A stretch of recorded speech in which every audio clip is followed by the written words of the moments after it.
Hello everyone and happy Friday. After a couple of top 10s looking back on the Aether Revolt Limited format, this week we're doing a more traditional top 10 where I look back in the archives of Magic's tournaments and rank cards depending on how well they have done at the highest level. This week was the beginning of spoilers for Amonkhet, and one of the things that was revealed was that cycling would be returning.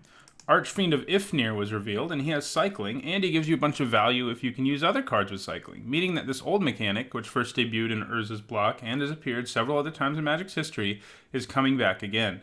It is a simple mechanic that simply gives your cards a little bit more flexibility. You can choose to pay some amount of mana, or life, or sacrifice a permanent in another case, and discard the card to draw a card. Almost 200 cards have been printed with the mechanic or a variation of it.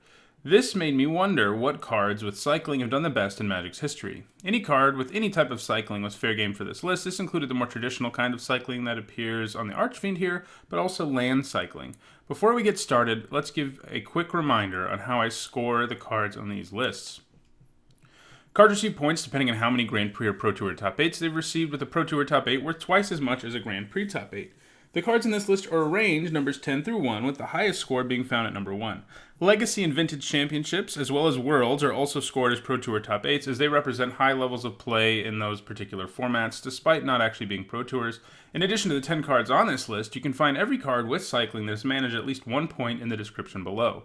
This list is an interesting one, as it made up almost entirely of cards that are not legal in Modern, so get ready for some old card frames. Now let's look at number 10.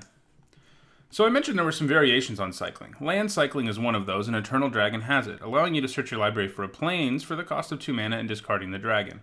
What makes the dragon even better, though, is you can cash it in for land early, and in the later part of the game you can bring the dragon back for a very reasonable cost of 5 mana and just try to win the game with the big flyer. It can keep coming back even if it gets removed or trades with another creature, too.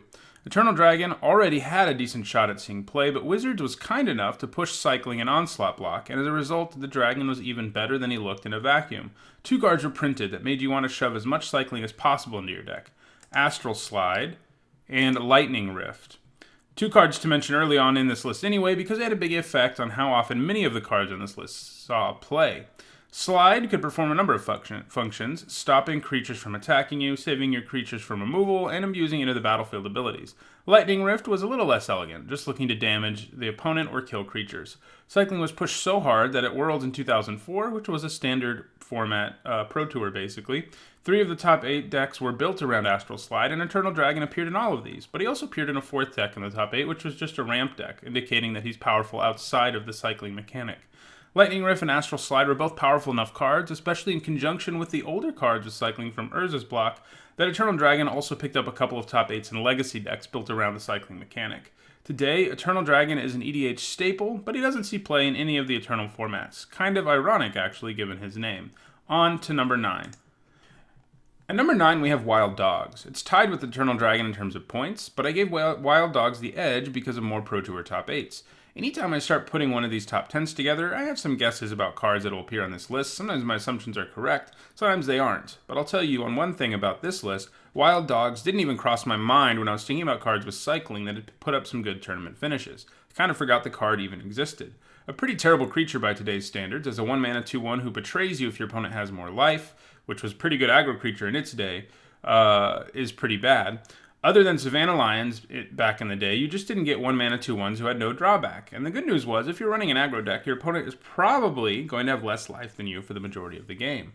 And the fact that the Wild Dogs have cycling is actually relevant. If you find yourself far enough behind on life, you definitely don't want to be casting these guys, and you can just pitch it to draw another card. Wild Dogs featured in mono-green aggro decks, affectionately called Stompy in Standard, and put up 3 top 8s at Worlds in 1999 and won the European Championship that year as well. It also picked up a top 8 in an Urza's Block Pro Tour New York in 1999. These dogs have not aged well, though, and I haven't seen any play outside of the year 1999, but they're an interesting example of how much the power level of creatures has increased over the years. At number 8, we have Cloud of Fairies, part of a cycle of cards that allowed you to untap lands equal to their mana cost when you played them. These fairies also came with cycling. All of these things made the Fairies a nice fit for a control deck. You could play them and still have mana up for counterspell, and in the late game, you could pitch them to try to find your win condition or a removal spell. It first picked up a Pro Tour top 8 at the Urza's Block Pro Tour, which was Pro Tour New York in 1999, where it appeared in a deck called Zero Effect, which sought to run several of the cards in the same cycle that the Fairies are in, meaning you could always leave up mana to counter things. Untapping lands was even more broken than it seems to be, too, because one of the most busted lands of all time was around in this format, and that is Tolarian Academy. This allowed you to add absurd amounts of mana to your mana pool just by playing the Fairies. The Fairies took some time off after that, because Tolarian Academy and other broken lands from Urza's Block were banned, but it saw a resurgence in the extended format a few years later, appearing in decks built around Alurin, where playing the Fairies actually allowed you to net mana. One of the goals of the deck was just to create infinite mana with Cloud of Fairies and creatures who could bounce the Fairies, and then cast Stroke of Genius on your opponent, forcing them to draw their entire library. In addition to seeing play in Alurin decks, the Fairies did something similarly busted in decks running High Tide, as they could net you massive amounts of mana there too. After the extended format died, the Fairies stopped seeing play anywhere, except for Pauper, where it continued to do broken things until actually getting banned from that format in 2016. At number 7, we have Starstorm, a card that is powerful just on the face of it as a potential board sweeper, but one that existed alongside Eternal Dragon, Lightning Rift, and Astral Slide. The card was good enough, even disregarding cycling, that it saw play outside of decks built around the cycling mechanic, picking up multiple Pro Tour top 8s in the sideboards of Goblin decks. It never saw play at the Premier level after it rotated out of Standard, but it is a card that still sees a ton of play in EDH. At number 6, we have a card that is very similar to Starstorm, a board sweeping effect that can also be cycled. This one also hits enchantments and artifacts. Another card that is powerful even without cycling, Akroma's Vengeance, picked up a Pro Tour top 8 in an Astral Slide deck, but also picked up 2 more in ramp decks at Pro Tour Venice in 2003, which was an Onslaught Block Pro Tour. It was actually a great card against Astral Slide and Lightning Rift because it got rid of them. In Standard, it put up 2 more top 8s at Worlds in 2004, one in an Astral Slide deck and another in a ramp deck. In Legacy, it put up 2 Grand Prix top 8s in Astral Slide and Lightning Rift decks. In Extended, it also managed 1 Grand Prix top 8 in a Blue-White Tron deck in 2007. Since Extended has ceased to exist, the Vengeance has not seen play in the Eternal formats, but like Starstorm, it's still a staple in EDH. At number 5, we have the only card on this list that is legal in Modern, and that is Street Wraith. The Wraith is one of the few cards with cycling that doesn't require any mana. Instead, he asks for life. This effectively means that if you run 4 Street Wraiths, your deck is more consistent because it has become basically a 56-card deck. The Wraith long went unnoticed until Travis Wu unveiled the Living In deck and Extended at Grand Prix Oakland in 2010. T. Wu's deck played a bunch of creatures with cycling, including the Wraith, and then sought to cascade into Living In to nuke the opponent's board and bring back all your creatures with cycling. The Wraith is the only one of the cards commonly found in Living In decks to make this list, though several others did come close, as you can see in the description below. While Extended ceased to be a format, Living In decks survived the transition to Modern, where it is still a top-tier deck today, having picked up a Grand Prix top 8 as recently as February of 2017. Recently, Street Wraith has also found another home in Modern, Death Shadow Zoo decks, where the Wraith helps improve the consistency of the deck while also shrinking your life total, making for a larger and larger Death Shadow. Street Wraith is likely to continue to move up on this list thanks to being a key card in 2 of the best decks in Modern right now. At number 4, we have another card that, like wild dogs, made me do a double take when I looked up what it had done, Renewed Faith. Renewed Faith is part of a cycle of cards in Onslaught that had an effect that you could get when you cast them, but when you cycled them, you got a smaller version of the effect. In Renewed Faith's case, you pay 2 mana to gain 2 life and draw a card. This card is sort of the opposite of cards like Akroma's Vengeance and Starstorm, which are powerful cards in a vacuum.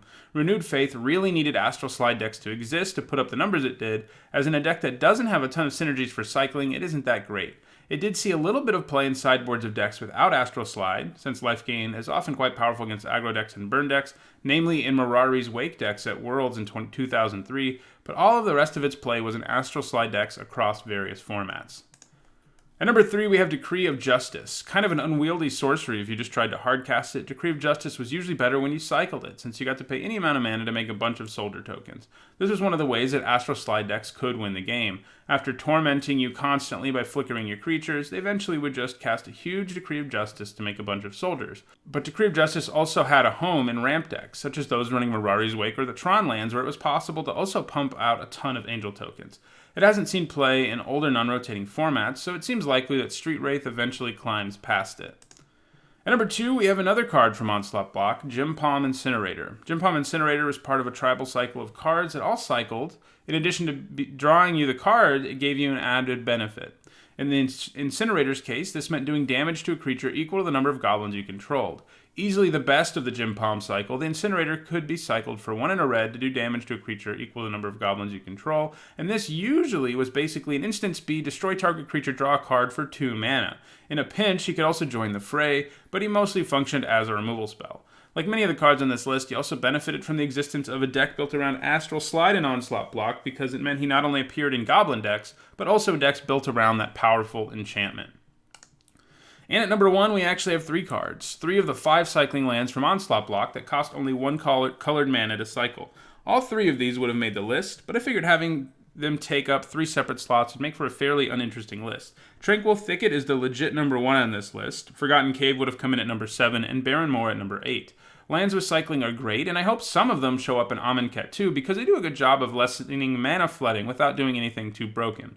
Sometimes you need them for their mana, but sometimes you don't want to draw another land, and sometimes when you do, you would do anything to throw that land away and draw another card. Well, these lands actually let you do that, and as a result, they saw a fair amount of play. Tranquil Thicket saw play in a lot of green decks in its day, but after Life from the Loam was printed, it became part of a card-drawing engine thanks to being the same color as Life from the Loam, and that's what allowed it to come in at number 1 on this list, as decks featuring the Dredge mechanic and Life from the Loam have been successful across multiple formats. And while it hasn't had a top 8 since 2016, it probably isn't quite done yet.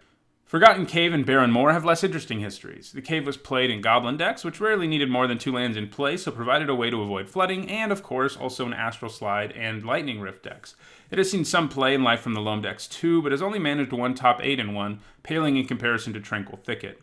Barren Moor, meanwhile, was left out of the Astral Slide and Lightning Rift decks because of its color, but has managed to see some play in Life from the Loam decks alongside Tranquil Thicket, and that is where it has found most of its success. Well, that does it for this week's MTG Top 10. I'm excited to see what cards with cycling we will be getting in Amonkhet. I wonder if they will be pushing cycling as hard as they did back in Urza's block. The Demon Herald of Ifnir sort of indicates that they are wanting to have some cycling synergies. If you enjoyed this video, don't forget to click the like button. Let me know in the comments what your favorite card with cycling is, and don't forget to subscribe for even more MTG Top 10s. You can also find more of my Top 10s over on the Ether Hub, a group channel I contribute content to. Also, my content is supported in part by 5colorcombo.com, which is a great website for Magic the Gathering content. One of the things that 5Color Combo is best known for is their sweet original playmats and tokens. Right now, they are running a Kickstarter campaign that helps fund new tokens, and you actually receive tokens for your donation, including these really cool 4 Horsemen of the Apocalypse zombie tokens that you see here. You can find more information about the Kickstarter in the description below. You can also visit the store of 5colorcombo.com and use my discount code NEEDZone5 to get a 5% discount. Thanks for watching.